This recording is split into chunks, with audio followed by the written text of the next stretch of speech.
Wyoming Territory. Winter, 1887. The wind howled like hungry wolves from the northern pines across the White Plateau, whipping up flakes of snow like rusty blades.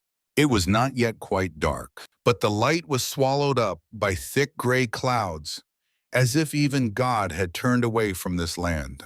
Amidst the howling storm, a small child staggered through the snow, a small, frail trail in the cold white field like an unmarked grave. She was no more than 6 years old, thin, her long-sleeved sweater covering her trembling hands. Each step was a fall, each fall a small rebellion against the fate that wanted to bury her. In her left hand, she clutched a brown cloth that was soaked not with water, but with blood from adults, from her mother.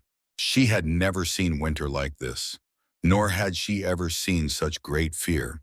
But her mother had said, "Find him. The house on the hill. Knock. If he opens, you live." Then mother convulsed in the snow, her mouth tasting blood, her eyes wide open and unable to see anything. In the distance, on the windy hillside, a wooden house appeared like a ghost standing in the mist. Not big, not pretty, but it had a chimney, and there was hope. The wind shook the roof. The lamp hanging from the eaves swayed, screeching like a rope before it snapped. The little girl walked up the steps, her legs shaking, her head bowed, her lips pale. Knock, knock, knock. 3 knocks, not loud, but as heavy as all the courage left in me. Silent. Then, footstep, heavy, slow. On the other side of the thick wooden door, the lock clicked, the hinges creaked, the door opened. A man appeared, Silas Reed, tall and solid as a cedar, his eyes as cold as northern steel. He had never expected anyone to come to him, especially not a child, especially not on a day like today. His eyes met hers, the eyes of someone who had lost everything, met the eyes of someone who had nothing but fear. "You're Silas." "Right," she whispered, as if speaking aloud would cause the world to collapse. "He left us behind. My mother." She said, "You could help." He said nothing, just stared. The wind blew through the crack in the door, carrying with it the smell of blood, wood smoke, and something else, the smell of the past that refused to die. "What is your name?" he asked, his voice hoarse as burnt wood. "Annabelle." Then she looked up, looking straight into the man's eyes for the first time. Her eyes were brown, but they sparkled with gold, the gold of a fire that would not go out, no matter how long the wind blew. Silas Reed sighed, a sigh that tore through his chest. Something inside him had collapsed, and something else had awakened. He leaned in, slowly. "Come in, child. This is your home now." Tears finally welling up in her eyes. "My mother said you were the only one who would come." 1,000 thoughts rushed through him. He hadn't heard that name in years, not since she'd left town, disappeared from his world like smoke on the prairie. Silas looked past her, out toward the trees where the snow was thickening and night was falling quickly. "How far?" he asked. "Not far. I followed the river like my mother told me." She was in a deep hole, past the broken wagon wheel tree. That tree, he knew it, an elm struck by lightning many years ago. He stood up, his teeth clenched.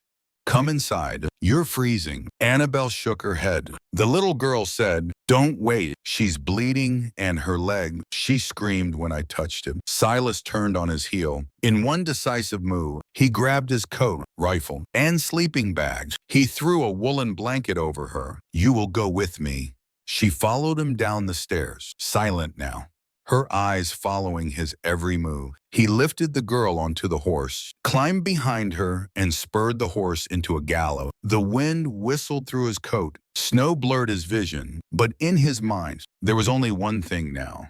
Amara. As the horse plunges down the mountainside, Silas battles the blizzard, the cold, and the flood of memories that surged from a part of him he had long buried. He never stopped asking why she left, but tonight those answers would have to wait. She needed him, and this time he won't be too late. The cold grew bitter as they rode, but Silas did not slow. The wind whipped in their faces as the horse climbed the frozen riverbed. He wrapped Annabelle in his leather jacket. The girl gripped the saddle tightly, silent, her eyes fixed straight ahead, as if her concentration could get them to their mother faster. "Keep your head down," Silas said over the wind. "We're almost there." "You mean the wagon wheel tree is a big tree split in the middle? My mother said it would show the way." "I know that tree. An ancient elm struck by lightning on the north slope. He once carved his initials next to hers." He swerved off the trail, his hooves scraping against the ice. Night falls quickly. Snow turns to sleet. In the trees ahead, a growl echoed through the air. "Wolf!" Silas reined in sharply. Annabelle tensed. "Don't look," he muttered. "They won't come after you." Golden eyes flashed in the woods, but the approaching storm held them back. Then he saw her, a dark shape slumped under fallen branches. Torn cloth, blood on the snow. He jumped off before the horse stopped. "Stay there, Annabelle." He knelt down. Amara. She lay half buried in the snow, her hair frozen in clumps. A gash split her temple. Her lips were pale. Her shoulder was soaked with blood. He pressed 2 fingers to her throat, still there, very weakly. "Amara, it's me. It's Silas. I found you." She stirred slightly, but did not wake. Her legs twisted unnaturally. He took off his scarf and bandaged her shoulders, his hands moving quickly but carefully. As he lifted her up, something caught his attention. A thin white scar snaked down her wrist. Old, once hidden, but now revealed. A wordless story. "I miss long sleeves even in summer. I miss the silence." He held her tighter, lifted her onto the horse, placed Annabelle between them, and climbed on. The return trip was slower. The storm closed in. The horseshoes dug deeper. And in the silence, memories flooded back. She came to town when she was 20 and half Navajo, raised by a missionary aunt. She worked first in a tavern, quiet and charming, then in a tailor shop. She laughed like water running over stone. She smells of sage and freedom. She danced barefoot by the stream. He fell in love with her at once. His father had hated her from the start. "You would throw away this ranch for a redskin?" The old man spat. "You will do this. You are not my son." Silas pleaded and argued. He stood on the porch one night, the ring in his pocket, his heart torn, and then she disappeared. No warning, no note. Until a few weeks later, a letter arrived in the mail. He still kept it, though he never read it a second time. "Live the life you were born to live. Don't come looking for it. Some loves are better left buried. But such love cannot be buried. Not if she sent their child to find him." He looked down at the woman in his arms, cold against his chest. The storm whipped around them, cold and merciless. She ran away once to protect him from losing everything. Now she returns broken and desperate with no one else left. And this time he won't let her go. Amara woke up to the smell of cedar smoke, and something warm pressed against her back. She blinked. The light in the room was soft and golden. A fire crackled nearby. Her shoulder ached. Her leg ached, but it was the silence that disoriented her. Peaceful, unfamiliar. Her eyes were wide open. Wooden slats on the ceiling. A tin teapot was steaming gently on the hearth. A woolen blanket was carefully wrapped around her, too carefully to be of her own making. She struggled to sit up, groaning and gasping for breath. Footsteps approached. She turned and saw him. Silas stood in the doorway, arms crossed, leaning against the doorframe as if he had been standing there for hours. His beard was longer than she remembered, his eyes deeper. But they were still the same eyes that had made her forget the world. "Amara," he said softly, not moving. Her lips parted. Her throat was dry. "Silas, are you still here?" He nodded. "Never left." A silence fell between them, heavy, sacred. Her eyes filled with tears before she could stop them. A tear rolled down her cheek. Then another. She turned away. "I thought maybe you would forget." He did not reply. Instead, he went to the fireplace, poured water into a tin cup, and brought it to her. She reached out her uninjured hand, her fingers brushing his as she took it. "Annabelle," she whispered. "She's safe, sleeping in the next room. She didn't let go of my scarf." Amara exhaled slowly, relief washing over her face like sunlight through cloud. She took a sip, then another.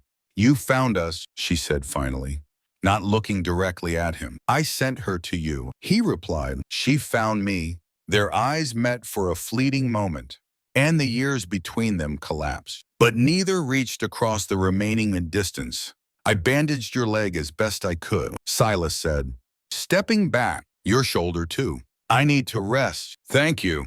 He nodded briefly and turned away. Silas, she said almost too softly. He paused. I don't know where else to go. You've come to the right place, he said without turning around. Then he stepped down, gently closing the door behind him. The days passed slowly. Amara recovered little by little, and Silas moved around her like a ghost, present, watching, but never lingering for long. He lit the fire, brought her soup, checked her bandages. Their conversations were few, careful, measured. Do you need anything? No, thank you. Is your pain bearable? But every now and then their eyes would meet, and the unspoken things weighed more heavily between them than any word. Amara noticed he was limping slightly now, probably from an old injury. He noticed her cringing in her sleep, even when no noise disturbed her. One afternoon, Annabelle came running in with a crumpled bundle of paper and a handful of charcoal. Look, Ma, she beamed. I drew our house. Amara smiled and took the paper. You're beautiful, sweet girl.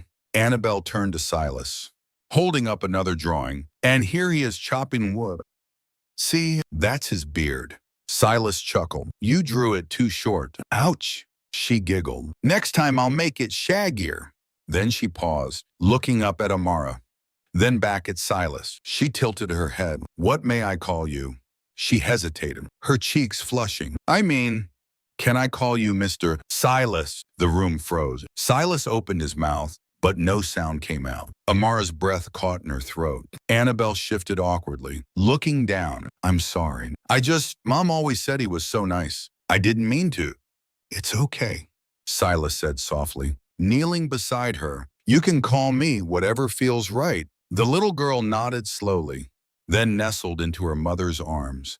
Amara stared into the fireplace, her eyes distant. She was always strong, she muttered.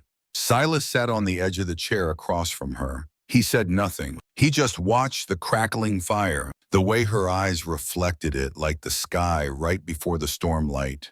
There's a lot to say, but not now, not tonight. Afternoon light filtered through the cabin windows, casting gold across the worn wooden floor. The fire had died down to embers, and a silence fell over the house like snow before a storm. Silas stood outside, chopping wood, steady and rhythmic. The axe struck a dull echo in the quiet hills.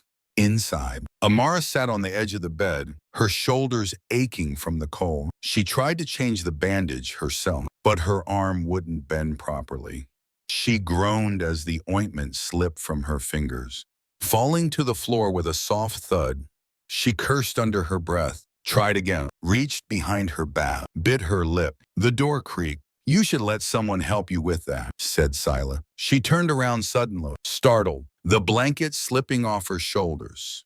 Her bare skin was exposed, bruised and marked. Silas paused in the doorway, his eyes catching the edge of the scar she had tried so hard to hide. I can do it myself, she said quickly, reaching for the cloth, but he kept coming.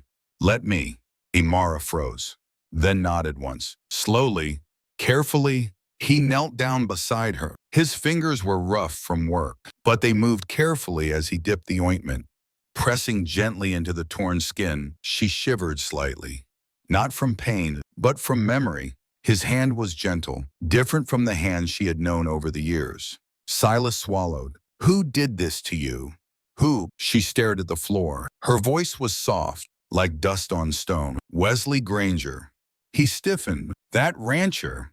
Granger is still alive. A lot. And more powerful than before. Silas put the ointment down slowly.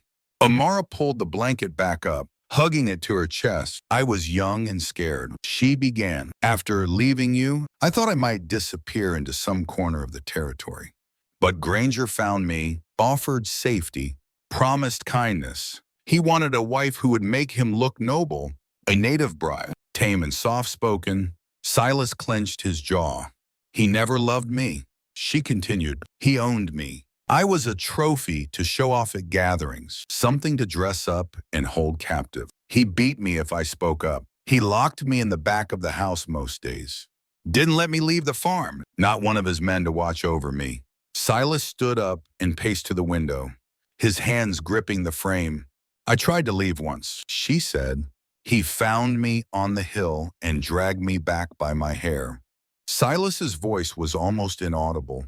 And Annabelle, she was silent. He knew the girl wasn't his. I never told him, but he saw it. Her eyes, her laugh. She reminded him of everything he could never control. Her hands shook as she spoke. He started saying things about her ruining his name, that people would talk. One night he beat me until I couldn't move. Then he took Annabelle and dragged us both to the edge of the canyon. I thought he was going to kill us. Silas turned, horror written all over his face, but he didn't. She whispered, he left us there like trash. He said if we came back, he would finish what he started. Her eyes filled with tears again. I woke up bleeding. My leg was broken. I told Annabelle to follow the river to find a man named Silas. I don't even know if he's alive. He crossed the room in 3 steps and knelt before her. You came to me, he said hoarsely. I have no one else, she whispered. No one I ever trusted. He reached out, his fingers brushing her cheek, but not touching. I should have fought for you, he said. I should have burned down that damn farm that day. Amara looked at him, then, her eyes wide and full of something primal. You are young, she said, and I don't want to be the reason you lose everything. But I lost you, he muttered. For a moment, they said nothing. Then she whispered, almost inaudibly, do you blame me for not telling you about her? No, he said. I blame myself for giving you a reason not to tell me. They sat there in the firelight, time bending around them like the wind outside. She closed her eyes and he reached out for her hand, holding it gently as if it might break. And in that silence, something changed. Not forgiveness, not yet, but the beginning of it. The snow had melted into mud around the yard, revealing patches of last year's brown dirt and dry grass. Spring comes late in the Wyoming hills. But today there is sunshine, thin, pale, but true. Silas stood by the porch railing, arms crossed, watching Annabelle near the stables. The girl hummed softly, crouching over a piece of wood, moving a piece of charcoal in careful curves. Her curly hair caught the light like strands of honey. The way she wrinkled her nose when she concentrated, just like Amara used to. When the little girl laughed, it wasn't Wesley's echo, it was his. He gripped the railing tighter. The tilt of her head, the shape of her mouth, these are pieces of a past he tried to bury. Now they are alive, playing in the yard. Behind him, the cabin door opened. Amara stepped out, her shawl wrapped tightly. Her limp still evident. Her face was pale, recovering, but her eyes were unchanged, always carrying more than they let on. She loves mornings, she said. She got that from you. They stood silently, watching her. Finally, Silas turned, his voice low but sharp. Amara, is she yours? Amara stiffened, her gaze falling to the porch floor. I don't want you to feel tied to me, she said, or with her. I know what that would cost you at the time. That's not the answer. She took a breath, clutching her shawl. Yes, she whispered, she is yours. The air changed. Silas turned to look at Annabelle, who was now drawing horse in the dirt with a stick. Since when? Ever since I first felt her heartbeat. Amara said, I thought about writing to you, but I kept telling myself it would ruin your life. That being far away is protecting you. He turned back, eyes sharp. From what? The truth. No, she said, her voice strained. From being forced to choose, from your father's threats, from this town, from losing everything like I did. He ran a hand through his hair. Do you think I would leave if I knew? You left when I was alone. That's not fair, he snapped. You left a note and disappeared. She met his gaze, steady though her hands were shaking. Your father came to me, saying that he would disown you, strip you of your name, and offer to deal with me. I thought I was saving you. Silas was silent. He remembered the silence that followed. The empty platform, the crumpled letter a few weeks later. He never asked why. He just ached. I don't want Annabelle to grow up afraid, Amara said. But I failed. And when he threw us out, when I thought I was gonna die, I told her to find you. Because even after all these years, I believed you would try. He exhaled heavily, his fist clenching. She is mine, he muttered. Not a question, but a fact. I never intended to hide her, Amara said. Just to protect her. Maybe I was wrong. He looked down. Annabelle was kneeling in the grass now, arranging wildflowers into neat rows, a ritual no one had taught her, but she somehow understood. I missed 7 years, he said bitterly. You can have it every year after this, she whispered. He turned to her and something inside him broke. I don't want to miss another day, he said, his voice breaking. Not with her, not with you. But Amara did not reach out to him. She only looked at him, filled with truths too deep to rebuke and too old to forgive. Silas stepped down the porch and across the yard. Annabelle, he called softly. The little girl looked up. Yeah, Mr. Silas. He knelt down beside her. Do you mind if I keep one of these flowers for my windowsill? The little girl grinned and handed him the brightest flower. Mother says yellow flowers mean hope. He smiled gently, cradling it. I think your mother is right. The days are longer and the wind is warmer. Spring slowly takes over the valley, forcing green shoots from the ground and laughter from a child's throat. Silas was a man of few words, but his actions spoke louder than any word. He fixed the broken barn door hinge without being asked, replaced the cracked glass in Amara's room. He spent hours sharpening long-forgotten tools, transforming the cabin from a waiting room into a place to live. Every morning he chops wood for the stove and arranges it neatly on the porch. Every night he sweeps the fireplace before going to bed. Not once did he seek thanks. Amara watched him through the window as he made a small bench just the right size for Annabelle. He carved her initials on the side. When he finished, he did not present it proudly. He simply placed it outside the front door where she would find it. The little girl found it. She squealed with delight. Mommy, look, my own porch chair. Amara smiled and turned away quickly, her eyes stinging. Silas then saddled his old horse and gently lifted Annabelle onto the saddle. He walked beside the horse as she held the reins, one hand always closed in case she slipped. The little girl screamed with joy as the horse began to trot slowly.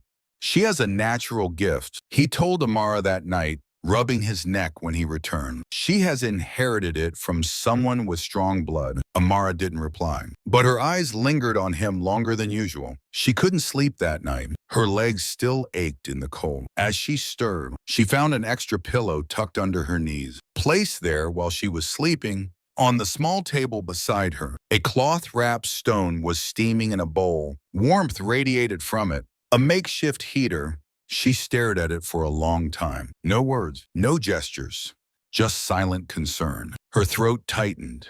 The next morning, she stepped out just after dawn. She stopped when she saw Silas sitting cross-legged on the ground. Annabelle nestled in his arms.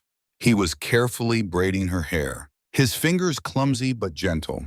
Too tight, he asked. Annabelle giggled. A little bit. He braided his hair again, more delicately this time.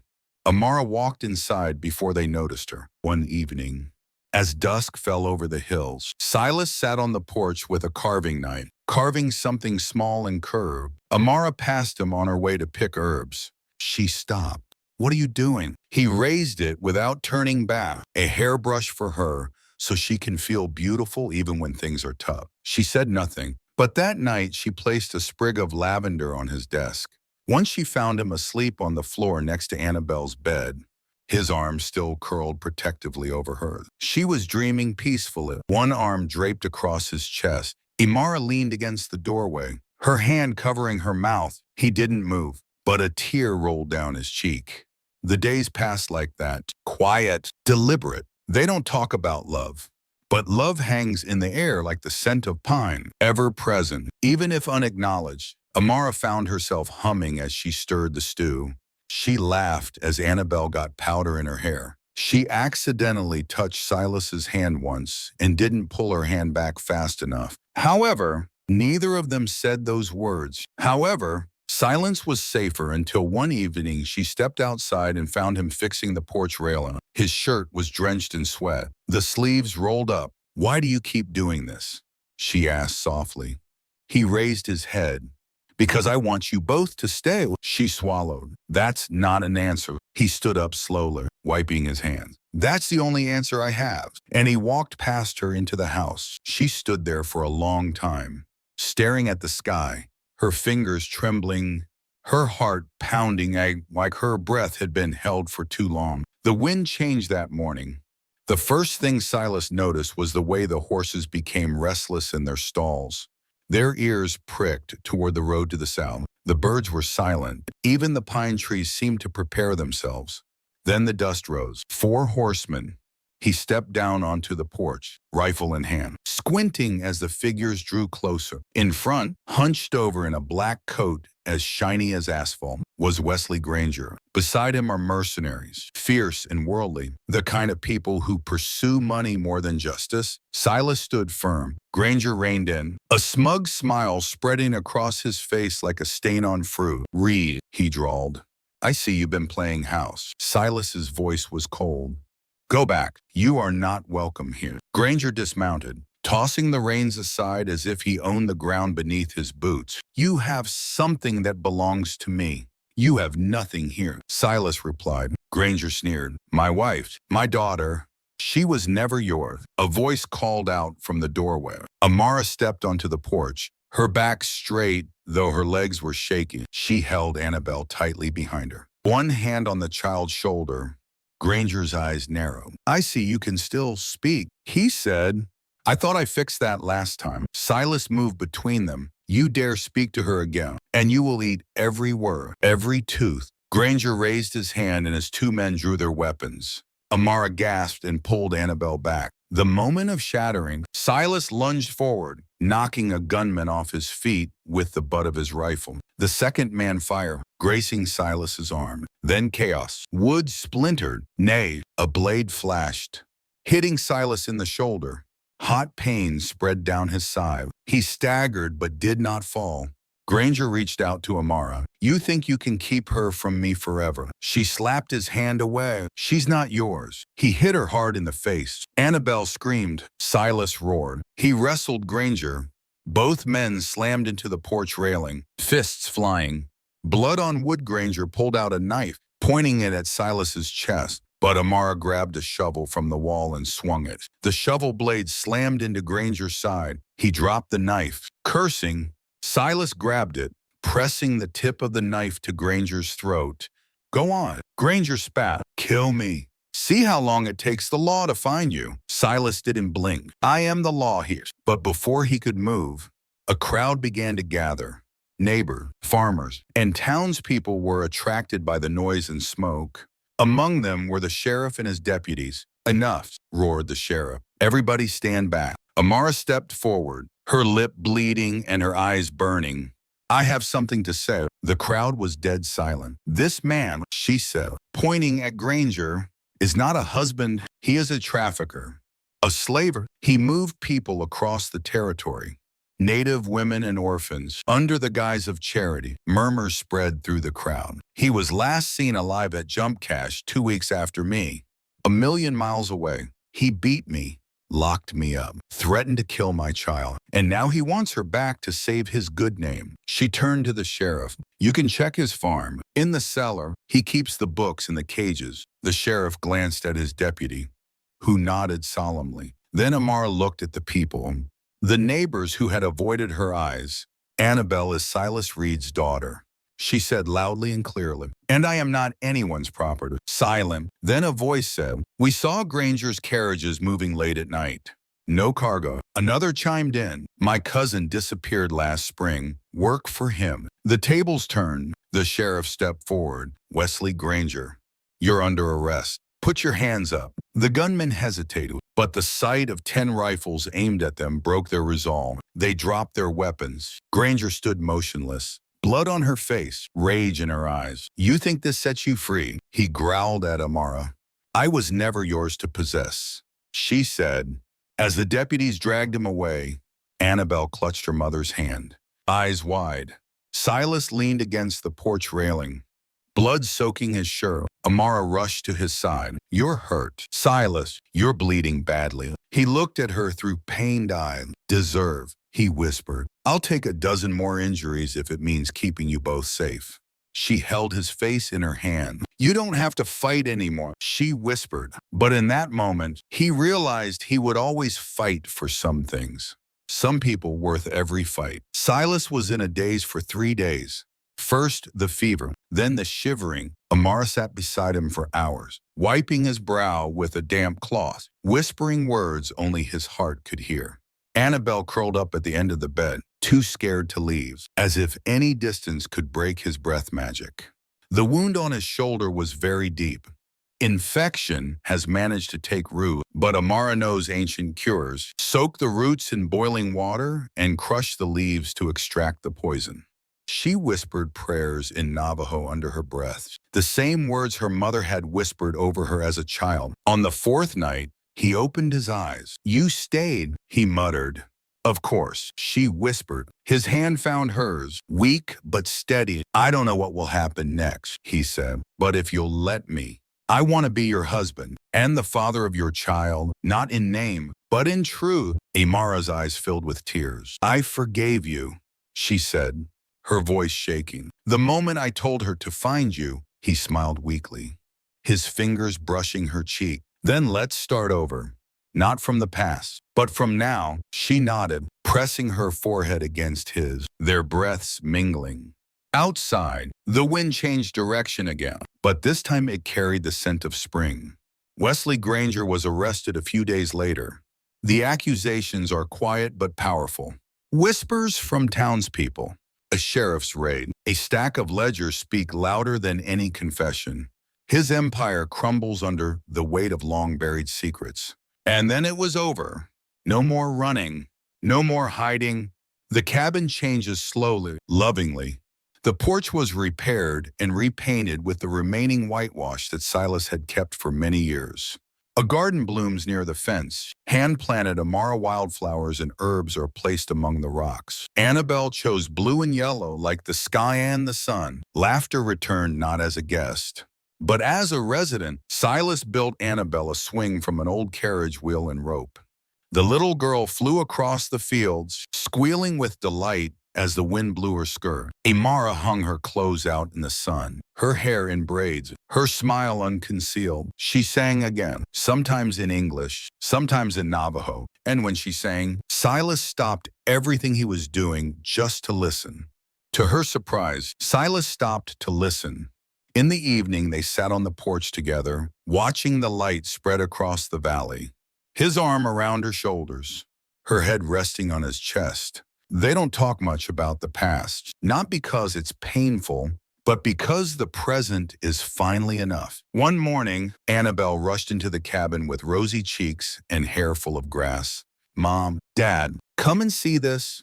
They followed the girl out. The fields were in full bloom overnight. Poppies, daisies, and bluebells were scattered like confetti across the hills. The wind blew through them like a hymn. Then she pointed to the far side of the meadow where her pony was waiting. The reins were slung over the fence. Watch me ride, she screamed, and she did, galloping through the wildflowers, laughing as if the world had never known darkness. Silas wrapped his arm around Amara's waist, pulling her close. She's free, he said. Yeah, Amara replied, tears welling up again. This time not from pain, but from something so full it almost hurt. He pressed a kiss to her temple. So do we.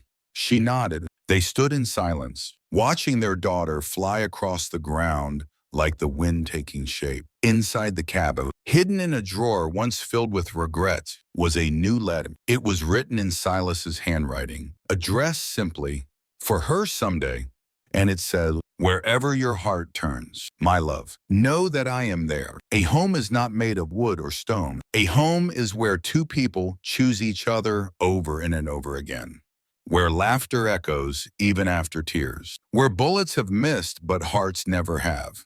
Wherever the heart turns, that is home. In the Wild West, where justice is slow and love is often lonely, some hearts wait years to return home.